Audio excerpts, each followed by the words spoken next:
سید الصابرین، سید الشہداء کی ذات صفات کی ہر نسبت بلند، ہر وصف اعلیٰ، ہر ادا جمیل، مگر ولادت سے شہادت تک، مدینہ منورہ سے کربلا معلیٰ تک صبر کی منزلوں کو جس پائیداری اور استقامت سے آپ نے معراج کمال تک پہنچایا، اس کی مثال رہتی دنیا تک ممکن نہیں۔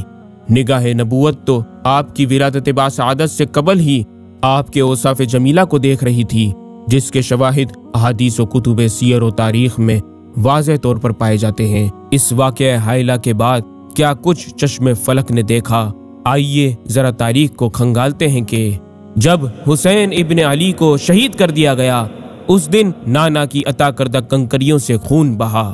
ام سلمہ کو حسنین کے نانا نے کچھ کنکریاں عطا فرما کر ارشاد فرمایا تھا کہ جس دن یہ خون بن جائے تو سمجھ لینا میرا حسین میدان کربلا میں شہید کر دیا گیا۔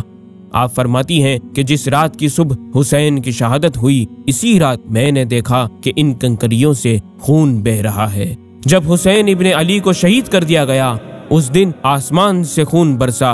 اس صبح مٹکے، گھڑے اور تمام برتن خون سے بھرے ہوئے پائے گئے۔ جب حسین ابن علی کو شہید کر دیا گیا، اس دن قدس بیت المقدس میں جو پتھر اٹھایا، اس کے نیچے سے تازہ خون نکلا۔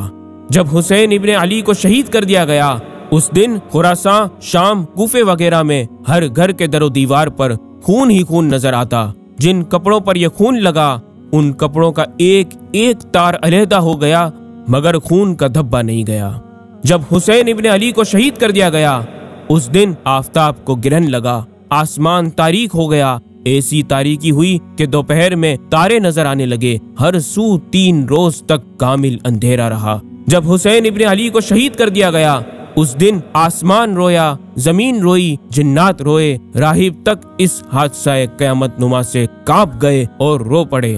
جب حسین ابن علی کو شہید کر دیا گیا، اس دن جس شخص نے منہ پر زعفران ملا، اس کا منہ جل گیا۔ جب حسین ابن علی کو شہید کر دیا گیا، اس دن یزیدی لشکر نے گلشن فاطمہ کو تاراج کرنے کے بعد اہل بیت اطہار سے چھینا ہوا ایک اونٹ ذبح کیا اور پکایا تو اندر آئین کی طرح کڑوا ہو گیا اور سب گوشت خون بن گیا، اور اس سے آگ بھڑکنے لگی، شعلے نکلنے لگے اور اس کو کوئی نہ کھا سکا۔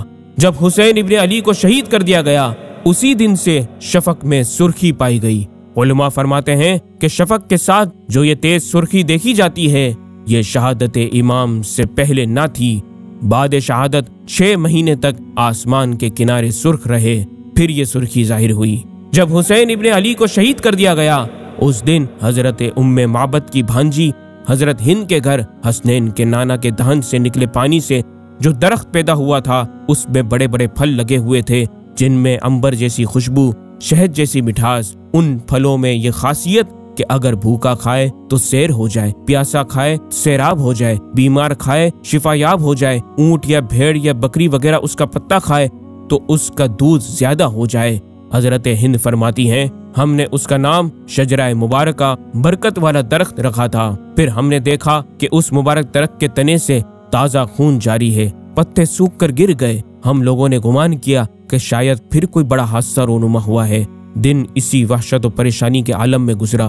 رات کے وقت اس درخت سے رونے کی آواز آئی، جس سے ہم لوگوں کی وحشت اور بڑھ گئی، یہاں تک کہ دوسرے دن اطلاع ملی حضرت سیدنا امام حسین اور آپ کے اہل بیت اور ساتھیوں کو 3 دن بھوک و پیاس کے عالم میں میدان کربلا میں یزیدیوں نے شہید کر دیا۔ پھر وہ درخت کبھی شاداب نہیں ہوا۔ ناظرین اکرام، اسی طرح کے درجنوں عجیب و غریب اور ناقابل یقین واقعات شہادت کے بعد سے کربلا، کوفہ، دمشق، مدینہ منورہ تک میں دیکھنے کو ملے، جنہیں تاریخ نے سرخ روشنائی سے رقم کیا ہے۔